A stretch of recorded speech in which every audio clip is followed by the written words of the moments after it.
ముఖ్యంగా మహిళా సోదరులందరికీ కూడా నా హృదయపూర్వక నమస్కారాలు. అందరికీ వీడకు నోలేమో మంచుకూరు మేము ఎండలో వస్తున్నాం. వీళ్ళు ఎంత మంచిగా నవ్వుకుంటున్నారు.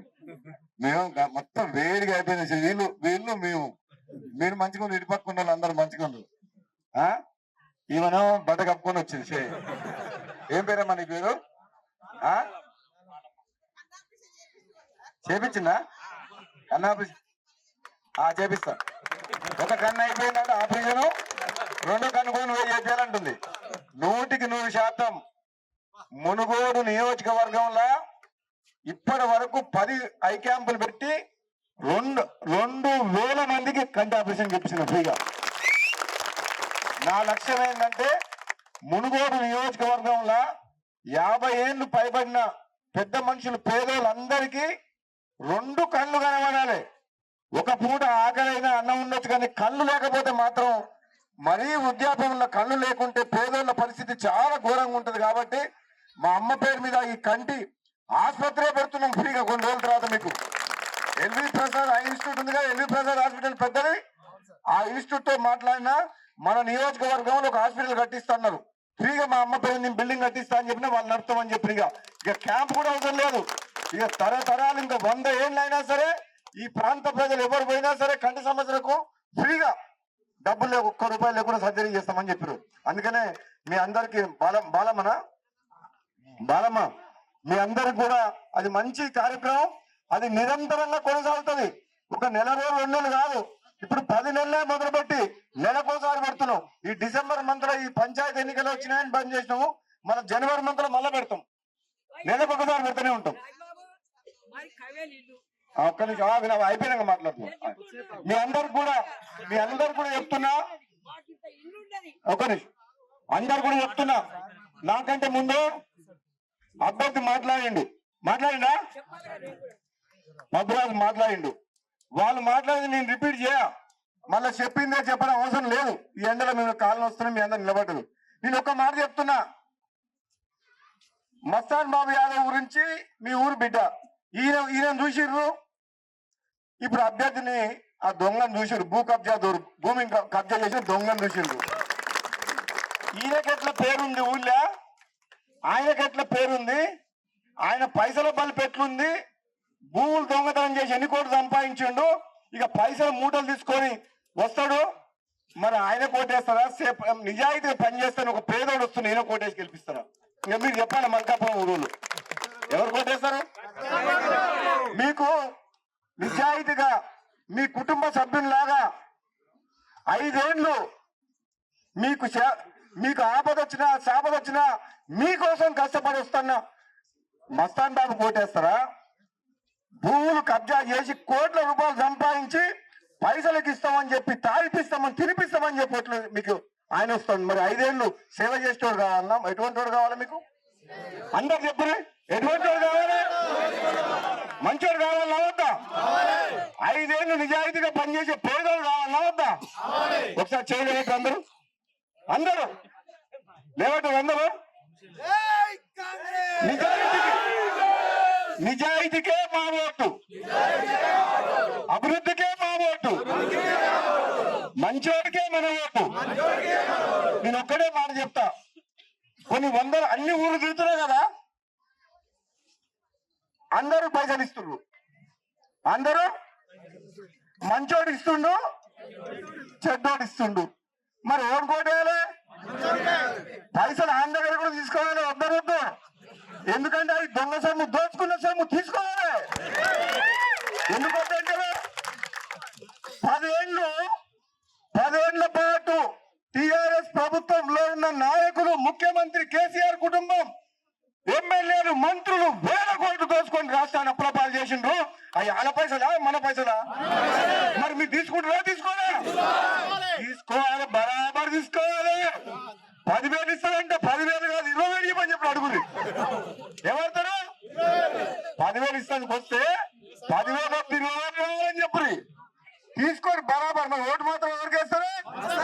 ఏ గుర్తుకేస్తారు? కత్తెర గుర్తుకేసి మన జేబు కత్తిరిగా కత్తెరతో ఈ కత్తెర తీసుకొని నిరంజన్ జేబు టిఆర్ఎస్ జేబులు కత్తిరి ఏమైతే వింటున్నా ఎందుకు చెప్తున్నంటే వచ్చేది ఇప్పుడు ఇంకా 3 ఏళ్ల ప్రభుత్వం ఉంది కాంగ్రెస్. మల్కాపూర్ హైదరాబాద్ పక్కన ఉంది. భూములు కోట్ల రూపాయల విలువైన భూములు ఉన్నాయి.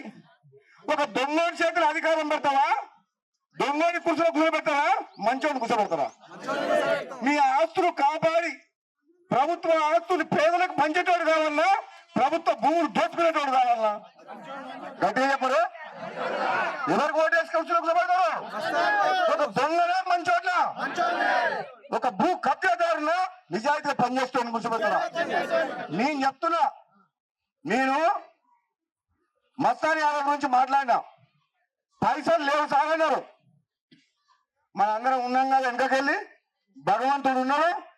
పేదోళ్ళ ఆశీర్వాదం, మల్కాపూర్ గ్రామస్తుల ఆశీర్వాదంతో రాజగోపాల్ రెడ్డి ఎట్లా గెలిచిండో మస్తాన్ యాదవ్ కూడా గెలుస్తాడని చెప్పి నిజాయితీగా నేను పని చేస్తా. మీ కష్ట సుఖాల్లో పాలు పంచుకుంటా. మీకు ఆపద వచ్చినా సాపద వస్తున్నా ఉంటా. నేనంటే నన్ను ఎట్లా నమ్మిరో జనాలు మస్తాను కూడా నమ్ముతారు అని చెప్పిన. అవతల దగ్గర పైసలు ఉంటే పైసలు పనిచేయవు. పైసలు ఎప్పుడు పనిచేయవు. పైసల అహంకారం ఎక్కువైనోడికి మల్కాపూర్ ప్రజలు సమాధానం చెప్తారు ఎన్నికలని చెప్పిన. ఇది ఆత్మగౌరవానికి, ధర్మానికి, అధర్మానికి జరుగుతున్న పోరాటంలో మీరు ధర్మం వైపు ఉంటారా లేదా? సప్పుడు గారు మల్కాపూర్ వాళ్ళందరూ మాట్లాడరు. ధర్మాన్ని మీరు కాపాడితే ధర్మం మిమ్మల్ని కాపాడుతుంది. అవునా కదా? నిజమా కదా? ఒకసారి ధర్మం వైపు ఉండే చేయలేమంటారు. అంటే ధర్మం అందరు లేకపోతారు. ఎంకకున్న వాళ్ళు అధర్మం వైపు ఉంటారా? మీరు ఎటుంటారు? ధర్మం వైపు ఉంటారా? అక్కడ వెనక కూర్చున్నారు. ధర్మం వైపు ఉంటారా? ధర్మం వైపు ఉంటారా? ఓ చెట్టుకి అక్కడ కూర్చున్నారు. దుకాణం ముందర కూర్చున్నారు. ఓ అమ్మాయి అక్కడ ముచ్చట పెట్టరు. ధర్మం కావాలా? ధర్మం కావాలా? ధర్మం కావాలా? ధర్మం వైపు ఉండండి. ధర్మం మిమ్మల్ని కాపాడుతుంది. మీ కుటుంబాన్ని కాపాడుతుంది. మీ ప్రాంతాన్ని అభివృద్ధి చేస్తుంది. మేమున్నాం మీ వెనకాల. ఈ వెనకాల నేనున్నా. ప్రభాకర్ రెడ్డి ఉండు, పద్మరాజు ఉండు, ఎంతో మంది నాయకులు, మండల నాయకులు, శ్రీనివాసరావు ఉండు. మేము చెప్తూ మేము మాటిస్తున్నాం. మీకు ఇంకా 3 ఏళ్ళు ప్రభుత్వం ఉంది. మీకు ఇంకొక మాట చెప్తా. టీఆర్ఎస్ ఓట్లు ఏమంటుండు? అధికారం ఉందా? వాళ్ళకి ఎమ్మెల్యే ఉందా? వాళ్ళకి ఎంపీ ఉందా? వాళ్ళ ప్రభుత్వం ఉందా? ఎందుకేయాలి మరి ఓటు? ఎందుకేయాలి? పైసలు సంపాదించుకుంటుంది కా? భూములు కబ్జా చేస్తుంది కా? ఎందుకేయాలి? ఆయనకు ఏమైనా పని చేస్తాడా? మీకు పోలీస్ స్టేషన్ పోతారు, మీ డెవలప్మెంట్, మీ రోడ్లు, మురికి కాలువలు, కరెంటు, మంచి నీళ్లు, మీ ఉద్యోగం ఏదైనా పని కావాలంటే మీరు ఓటేసిన గెలిపించడానికి పని చేయగలుగుతారా? గవర్నమెంట్ ఉందా? ఏమంటాడు ఆయనే? పని చేయమంటే ఏ పని నా తోడు రాదంటాడు. మరి ఓటేసి గెలిపించిన మీరు గట్టిగా అడిగిన అనుకో, పుణ్యానికి వేసినావా, పైసలు తీసుకొని వేసినావు అంటాడు. అప్పుడు ఏం చెప్తారు? మీరు ఏం చెప్తారు? సపరే బాలమ్మా ఏం చెప్తారు? పైసలు తీసుకొని వేసి పుణ్యానికి వేసినారు. మేమేమంటున్నాం? మా ప్రభుత్వం ఉంది, ఎమ్మెల్యే ఉన్నాడు, ఈ వెనకాల ఎమ్మెల్యే ఉన్నాడు. ఆయనకున్న ఎమ్మెల్యే కూసుకుంటూ ఎక్కడో ఒక చెట్టు కింద పడుకున్నాడు. ఏడు కూసుకుంటా ఆ కూసుకుంటా బాసే పాముల్లో పన్నాడు కాదిరిగి. కేసీఆర్ ఏడుండు? కేసీఆర్ కూడా నన్ను అధర్మంగా ఓడవచ్చిందా లేదా? నేను ఉప ఎన్నికలకు పోతే మన కాంగ్రెస్ పార్టీ ఎమ్మెల్యేలను తీసుకొని ప్రజాస్వామ్యంలో ప్రతిపక్షం లేకుండా చేసి మోసం చేసి మన మున్గోడుకు అన్యాయం చేస్తే రాజీనామా చేసి కొట్లాడితే 100 మంది ఎమ్మెల్యేలను తీసుకొచ్చి ఊరుకో ఎమ్మెల్యేని మంత్రిని పెట్టి అధికార దుర్వినియోగం చేసి ఓడగొట్టలే నన్ను. నా ఉసురు తాగిందా లేదా? నా కుటుంబం ఉసురు తాగిపోయిందా? మరి అప్పుడు మా ఎన్నికలప్పుడేమో మీకేమో పైసలు వచ్చాయి. పైసలు వచ్చినాయి. వచ్చినాయా రాలేదా? ఇంటికి ఎన్ని వచ్చినాయి? పైసలు వచ్చినాయి. నాకేమో నా పొలం పోయింది. మన నాతో పెట్టుకుంటే ఎక్కడ ఉన్నాడు ఇప్పుడు కేసీఆర్? ఎక్కడ పడుకుండు? కేసీఆర్ ని గడ్డ దింపేందుకు మళ్ళా వచ్చి కాంగ్రెస్ లకు కొత్త దెబ్బకు పోయి ముసలి పడ్డాడు. నడువులు ఇరిగి పడ్డాడు. ఉంటుందా కేసీ? ఇప్పుడు నిరంజన్ సంగతి వదిలిపెట్టు. అసలు కేసీఆర్ కుటుంబం ఏమైనా ఉంటుందా? బీఆర్ఎస్ పార్టీ ఉంటుందా తెలంగాణలో? బిడ్డ వచ్చి బయటకు వచ్చి చెప్తుంది, బిడ్డ చెప్తుంది 10 ఏళ్లలో మా బీఆర్ఎస్ దోసుకురని చెప్పి బిడ్డనే చెప్తుంది. చెప్తానే బిడ్డ? ఇప్పుడు కొడుకో దిక్కు పోయిండు, అల్లుడో దిక్కు, బిడ్డో దిక్కు, ముసలి మంచానికి కొట్టి ఆడున్నది బీఆర్ఎస్ పార్టీ. కూర్చుకుంటలేమో నా తోటి కాదని చెప్పి చేతులు ఎత్తేసిండు. ఈ రాజగోపాల్ రెడ్డితో నేను కొట్లాడలేను, నా వల్ల కాదు అంటారు. వాళ్ళు ఇంటనే అంటారు, నువ్వు గెలువ ఇంకో 100 సార్లు పొడి చేసినా గెలవని చెప్తాడు. గెలిచాడా? కూసుకుంటా గెలుస్తాడా? కూసుకుంటే ఎమ్మడి ఉన్నోళ్ళు భూ కబ్జాదారులు, నా ఎమ్మడి ఉన్నోళ్ళు మస్తాను, పబ్బురాజు, ప్రభాకరు. ₹1 తిన్నట్టు ఎక్కడ చూపిస్తారా? నేను 20 ఏళ్ళ నుంచి రాజకీయాలున్నా, ఎంపీగా, ఎమ్మెల్సీగా, ఎమ్మెల్యేగా ₹1 తిన్నట్టు 1 ఎకరం భూమి కానీ ఎప్పుడైనా విన్నారా? మీరు ఎవరన్నా? మా వాళ్ళు అట్లుంటారు. జనం కోసం, ప్రజల కోసం రాత్రి మగళ్ళు అవసరమైతే జేబులకి వెళ్ళి పైసలు ఖర్చు పెట్టుకునే సరే ఆ ప్రాణం కాపాడటం తప్పితే 1 పైస ముట్టుకోం. ఎన్ని ప్రాణాలు కాపాడిన చేతులు మీరు చూస్తలేరు? మన చిన్న కొండూరులో ఒక పేద తల్లి వచ్చింది, కొడుకుని 26 ఏళ్ళ కొడుకుని తీసుకొని వచ్చింది. కిడ్నీలు పేరైనా సారు నా కొడుకుని బతికేమని ఏడ్చింది. నేను ఎన్ని లక్షలు అయితే అని అడగలే. హాస్పిటల్లో పోయి కిడ్నీ ట్రాన్స్ప్లాంట్ చేపిస్తే, ఆపరేషన్ చేపిస్తే 12.5 లక్షలు అంటే నా అకౌంట్లోకి వెళ్ళి ట్రాన్స్ఫర్ చేసిన 12.5 లక్షలు. 12.5 లక్షలు. ఆ తల్లి దళిత బిడ్డ, దళిత తల్లి నా జీవితంలో గణేష్ నేను హాస్పిటల్ పోయిన చూస్తానుకు నా పైసలు లేవు, నేను ఇవ్వకపోతే ప్రాణం పోయేది, కొడుకుని బతికించుకోవాలని ఏడ్చింది. 6 నెలల్లో 3 సార్లు వచ్చి నీ మాట ఇచ్చిన నీ కొడుకుని బతికిస్తా, అది 12 లక్షల కోటి రూపాయలన్నా కానీ నేను బతికిస్తా అని చెప్పి.